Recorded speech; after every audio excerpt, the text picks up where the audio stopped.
Welcome to Thriving with ADHD, a podcast where we'll share everyday practical tips to thrive in life as an adult with ADHD.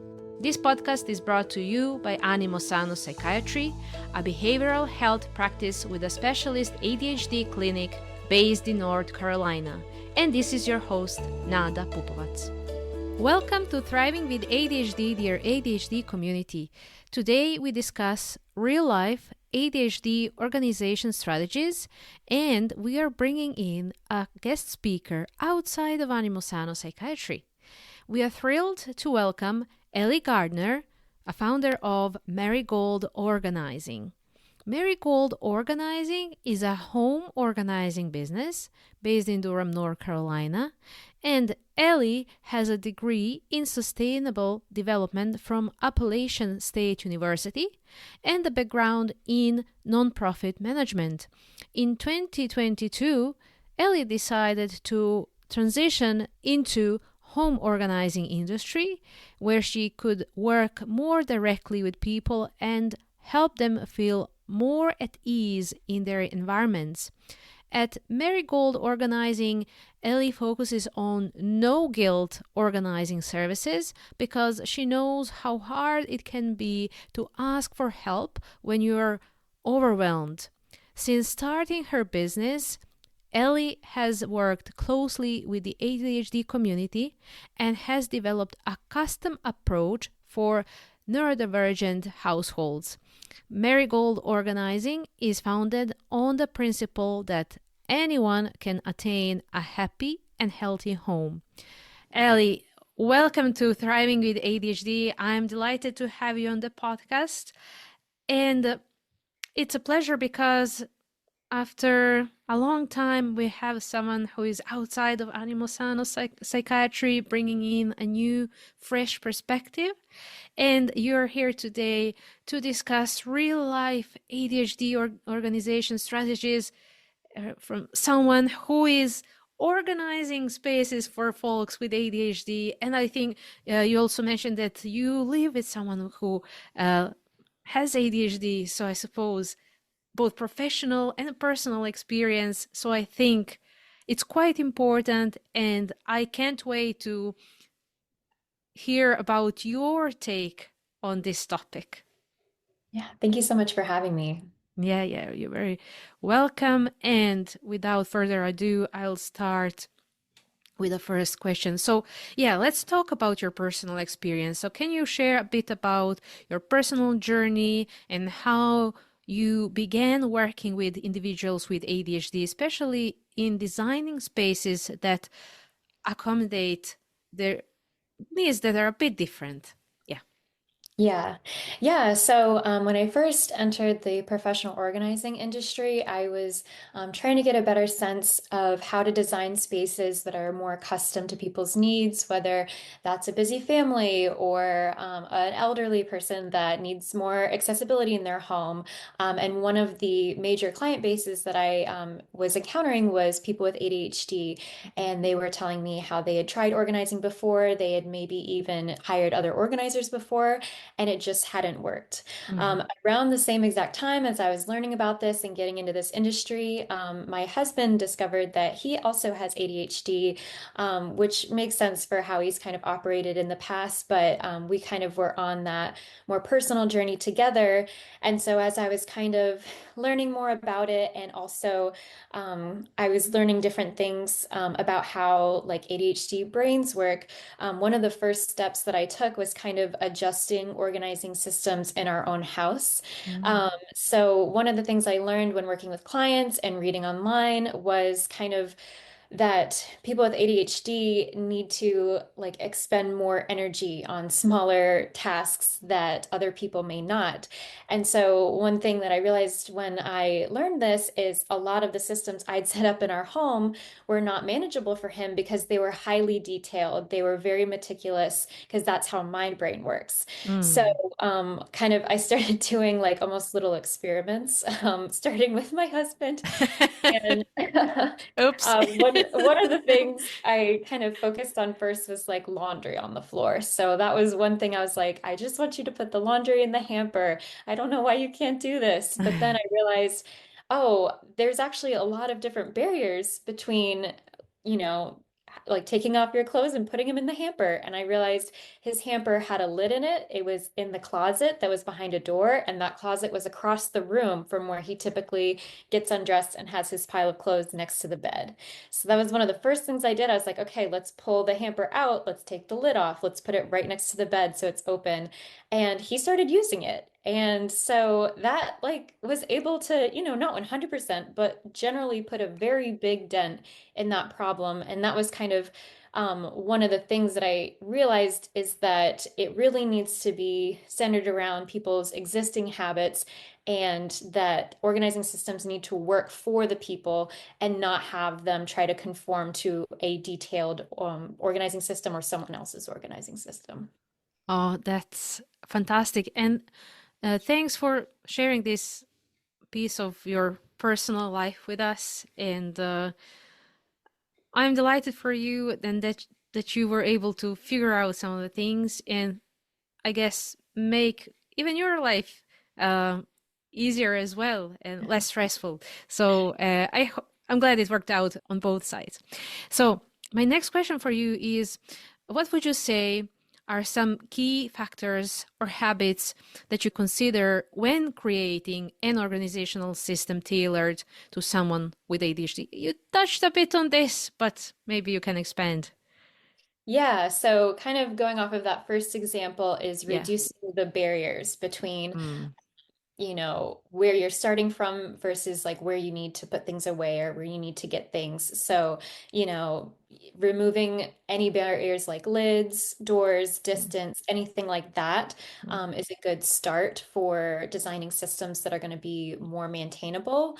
Another thing is storing things where you use them, is another big kind of tip that I give. So, if you're always doing crafts in the living room, don't have your craft storage like in the top part of your master bedroom closet or something like Yeah. um, so you want things to be easy to grab and then easy to put away in kind of the spaces that you're already working with. Hmm. Another thing that I kind of consider with people with ADHD specifically is they often have a very strong out of sight, out of mind mentality, maybe more so than other people. Hmm. And so with that, I definitely encourage more clear containers.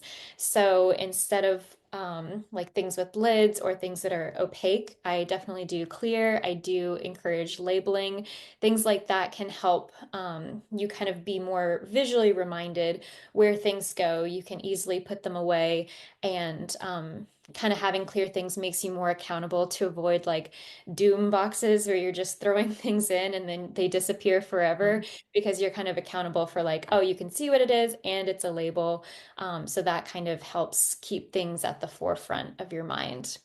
And then the last thing I kind of consider with people with ADHD and also not necessarily ADHD specific, but just kind of a preference that some people have Hmm. is one thing that I ask pretty much all of my clients is, do they like to put things away quickly or do they need to find things quickly?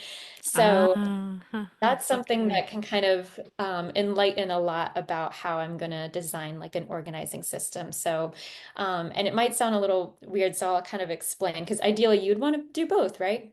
Hmm. Um, so the first person who wants to find things quickly is kind of someone more like me, where I like something very highly detailed. Every specific thing has a very specific home, and it's reliably there every single time. That sounds great, but in practice, what that means is as soon as I walk through the door, I have to run a lot of mini errands all over the house. Mm, Have to put every little thing in a very specific place, and that takes a lot of energy.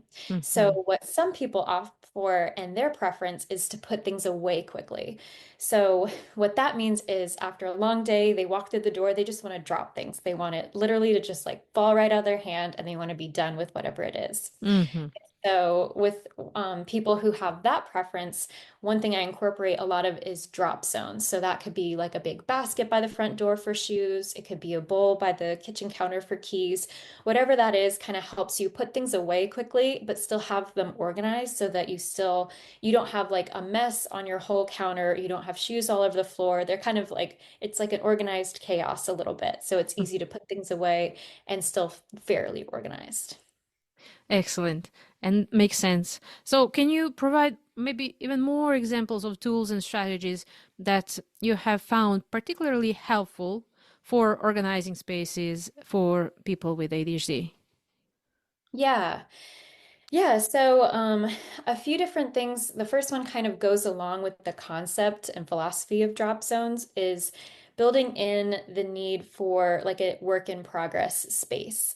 So a lot of people who have lots of ideas, lots of things coming and going into office spaces or kitchens, sometimes their kind of main workspace can get overwhelmed with kind of the in progress things to do, ongoing type tasks. So, one thing I recommend is just designating a specific area for those kind of in progress or incoming things so that when you actually do have the time to sit down and get through the task, your actual workspace is clear and you can kind of pull things one by one and you're not overwhelmed because you can't even get to your desk. Hmm. So I think that's kind of a helpful tip. Another thing I've noticed is people with ADHD are a little more visual. So kind of having bigger kind of wall calendars, whiteboards, things like that for creativity and brainstorming that isn't going to be kind of piles that are physically in your way is kind of another help for task management and organization. And then lastly, kind of a smaller tip that I found really fascinating when I learned about ADHD is that people with ADHD have like an interest-based nervous system, which Hmm. is kind of more, you want things to be more eye-catching and more new and things like that. So sometimes when I'm working with clients, I kind of try to get to the bottom of what's really captivating for them. Maybe it's a color or an aesthetic or a style or something that would get them to be more excited and more engaged in their organizing systems too. Hmm. Thanks for sharing those tips. And I'm sure besides, even besides those wonderful tips and tricks that you have, there are still challenges that you're facing when organizing spaces for people with ADHD. So, how do you typically address these issues that you encounter with your clients? Yeah, so like some of the common challenges that I find is a lot of people, kind of like I mentioned at the beginning, they have tried organizing systems before, and they maybe have tried a new planner or a new set of bins or this and that. And so I often come across like organizing graveyards in people's houses where they have a lot of different systems that they've tried and they've abandoned because they're not able to maintain it. So Mm, mm, kind of the core issue of a lot of them is that they're not kind of developing an organizing system that works for them. They're kind of trying to buy like an off the rack kind of organizing system, but true like functional organizing is going to come from being self-reflective with your habits and your actual things and your, day-to-day life. And so I kind of work with people to figure out kind of what they need for their lifestyle. And when like I do product recommendations, we'll kind of shop together and I'll kind of provide guidelines like again, the clear container is a game changer instead of like opaque boxes. Sometimes people get things that are not the right size and they feel constrained to it. So maybe they find one really cute like crate for organizing crafts or something like that, mm. but then their crafts don't fit in there. So they've got some Uh, there, some over here, some there. So, your things need to fit the products that you use. And then I've also encountered a lot of organizing systems that aren't particularly successful for people with ADHD are ones that are highly detailed or they're abstract in a way. Like I've seen filing systems that are it's like a folder numbered 1 through 25, and then you have to go on an app to figure out what folder 14 is to like put it away. And so yeah. things like that, they're just not designed for people that kind of need more like simple Simple. organizing. Yeah. Yeah. Yeah. Yeah. Yeah. So, how important it is to actually stay flexible in these multitude of organizational systems. I suppose it's head wrecking. Yeah, and how can people with ADHD just tailor and modify their systems over time as their needs change and grow? So yeah, let's talk about this, the importance of staying flexible. Yeah, so Yeah. it's very important to be flexible and to kind of just tweak your systems as you go, Mm, because in the mm, previous example of just finding systems and abandoning them when they don't work, it can be more confusing later if you have mm, bits of a lot of different yeah. things. So you definitely want to like adapt and change your existing system as much as possible. Another important thing with flexibility, like I mentioned earlier, with kind of designating like work in progress zones or designating kind of that mess, like giving Mm, your brain and your space the ability to, not be perfect and kind of just like build that into your system. And so if you're not, you maybe have a busy week, you haven't like kept up to your system to a perfect T, that's okay. You can still salvage your system. Um, and I think it's important to always kind of do kind of like an audit of your space and your organizing system to make sure that you are like, you don't need to be organizing things that you don't use. Like, I think some people sometimes get caught up in something. They're like, how do I organize this? How do I do this? I'm like, well, hold on. Do you use this? Do you have too much of this? And so kind of making sure that you have kind of the appropriate things that you're then organizing. yeah. That's really good. Thank you. So, what would you say? And I think you mentioned so many good things throughout our conversation, but maybe to emphasize some of the guiding principles. So, what are the some key principles or guidelines that you would recommend when selecting organizational products or setting up a space that actually supports people with ADHD and not takes away and the energy and a mind space to get things organized. Yeah. Yeah, so yeah, you mentioned I definitely like have mentioned several throughout, but kind of Yes. just going through a list is storing things where you use them, um, Mm-hmm. selecting products that are usually clear, usually open, and encouraging labels as much as possible, including a work in progress zone, like we mentioned, to kind of give yourself a designated messy space, Mm-hmm. incorporating drop zones either in the entryway, maybe one per room, depending on how you kind of flow through your space. Don't organize things you don't use is an important part of it, and making Mm-hmm. sure that your inventory kind of matches your space in your system. Make sure your items fit the storage that you have. So categories shouldn't be split up. So all of your, scrapbooking supplies should be in one place. It shouldn't be kind of disjointed, I guess. So Mm-hmm. kind of making sure that you've got the appropriate size of storage per category. And if you don't, either, reducing the amount of things in that category or getting a larger storage space. So one of those two, you kind of have to pick which way you want to go. And then just lastly, simplicity and making sure it works for you. Is just don't overcomplicate it. Don't have an over idealized version of it. Just whatever works for you and your lifestyle. Mm-hmm. Wonderful. So, if there is, we always like to ask this question to our guests. So, here's for you.